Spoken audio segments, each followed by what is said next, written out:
Meenakshi Faculty of Pharmacy. Admissions open for B.Pharm. Apply now. கன்னிராசி அன்பர்களே, ஜூலை மாதம் உங்களுக்கு யோக பலனை தரக்கூடிய மாதமாக இருக்க போகின்றது. இந்த ஜூலை மாதத்தை நீங்கள் இன்னும் ரொம்ப நாளுக்கு ஞாபகம் வச்சுப்பீங்க. இந்த மாதத்தில் தான் நமக்கு இவ்வளோ நல்ல விஷயங்கள் நடந்தது அப்படின்னு சொல்லிட்டு. 10ஆம் பாவம் வலுத்து இருக்கிறது.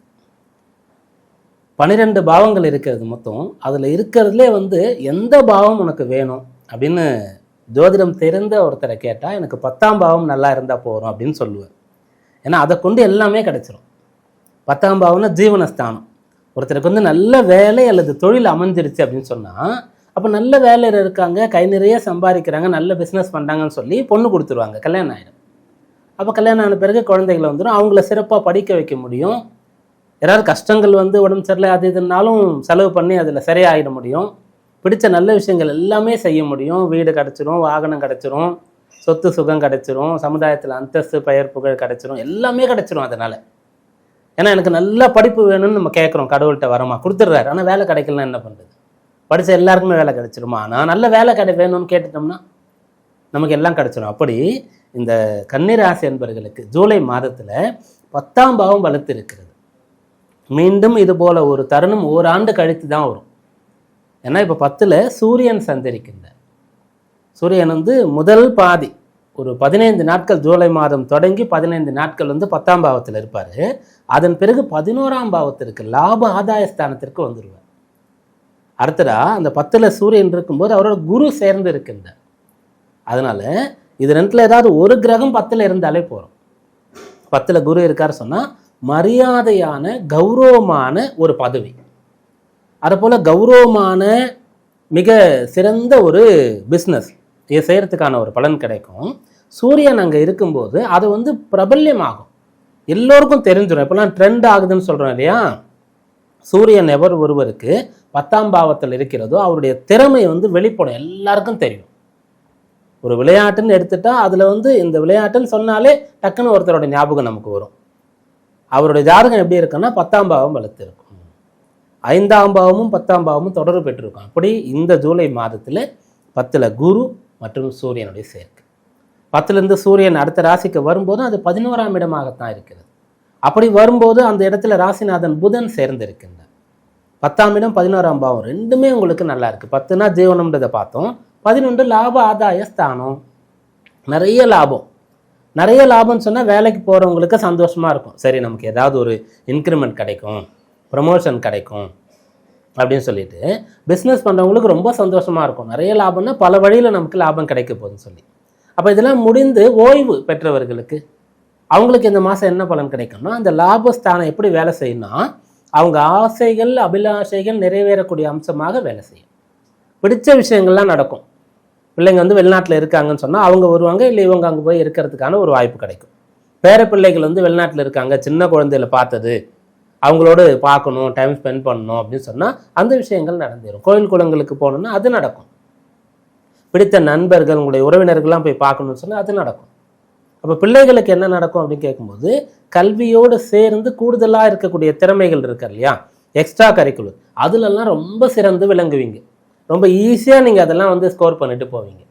அதனால உங்களுக்கு நல்ல பெயர் கிடைக்கும். மன வயதில் இருக்கக்கூடிய அன்பர்களுக்கு வரன் கிடைக்கும். வரன் அப்படின்னு சொல்லும்போது பொதுவாக ஆணை குறிக்கும், மணமகனை குறிக்கும்.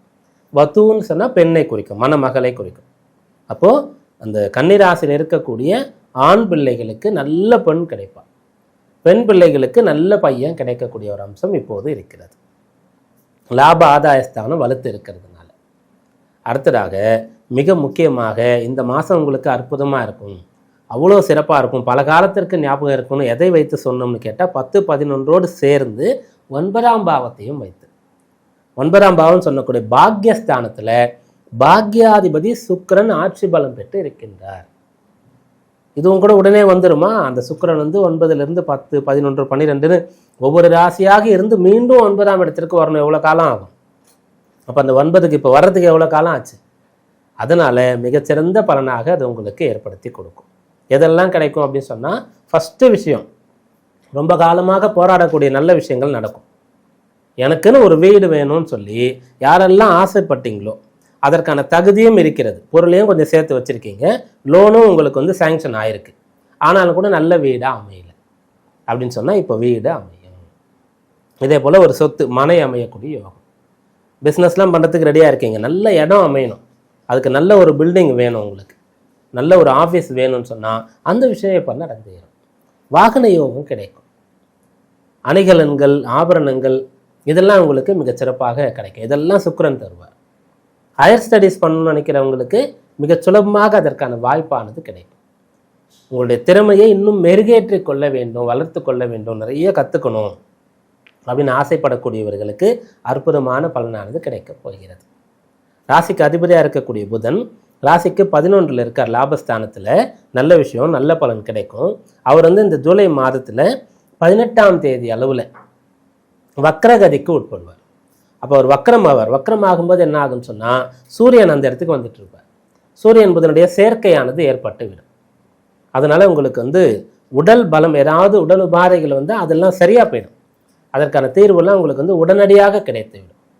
எதில் இன்வெஸ்ட் பண்ணுறதுன்றது உங்களுக்கு இப்போ தெரியும். நிறைய பேருக்கு பல காலம் கஷ்டப்பட்டு அந்த உழைத்த பொருள் கை சேரும். அந்த பொருளை எங்கே முதலீடு பண்ணுறதுன்னு தெரியாமல் அவங்க அதை கொஞ்ச காலத்தில் பயனற்றதாக செய்து விடுவார்கள். அப்படி ஒரு நிலை ஏற்படாமல் இப்போ முதலீடு செய்யறதுக்கான ஒரு இடம் எது என்பது உங்களுக்கு தெரியும் இந்த விஷயம். அப்புறம் யாரெல்லாம் யூகத்தின் அடிப்படையில் வெற்றி பெறக்கூடிய நிலையில் இருக்கிறீர்களோ, அதை தொழிலாக வேலையாக செய்கிறீர்களோ அவர்களுக்கு பலன் கிடைக்கும். அதில் உதாரணமாக சொல்லணும்னு சொன்னால் பங்குச்சந்தை. யாரெல்லாம் ஷேர் மார்க்கெட்டில் இருக்கீங்களோ அவங்களுக்கு இந்த மாதம் நீங்கள் நினைக்கிறது அப்படியே சரியாக இருக்கும். எது ஏறும், எது இறங்கும், எதில் லாபம் அதிகமாக வரும், எதில் இன்வெஸ்ட் பண்ணலாம், எதை வாங்கணும், எதை விற்கணும், அதெல்லாம் உங்களுக்கு தெரிஞ்சிடும். நீங்கள் நினைக்கிறது சரியாக இருக்கும். யூகத்தின் அடிப்படையில் வெற்றி பெறக்கூடியது. எதனால் இதை சொல்கிறோன்னு சொன்னால் புதன் இதற்கான ஒரு பலனை தருவார். புதனோடு சூரியன் சேரும்போது இன்னமும் பலன் அதிகமாகும். 5ஆம் அதிபதி 5ஆம் இடம் சாதகமாக இருக்கும்போது இந்த பலன் கிடைக்கும். 5ஆம் அதிபதி சனி 7லிருந்து ராசியை பார்த்து கொண்டு இருக்கின்றார். அதனால இதில் உங்களுக்கு பலனானது கிடைக்கும். மேலும் அஷ்டமாதிபதினு சொல்லக்கூடிய செவ்வாய் 12ஆம் பாவமான விரயஸ்தானத்தில் சஞ்சரித்து கொண்டு இருக்கின்றார். அதனால் பெரிய கஷ்டங்கள் பிரச்சனைகள் அதெல்லாம் உங்களுக்கு இருக்காது. இருந்தாலும் அதை பற்றி கவலையே இருக்காது, அதெல்லாம் சரியாக போயிடும் அப்படின்னு நினைப்பீங்க.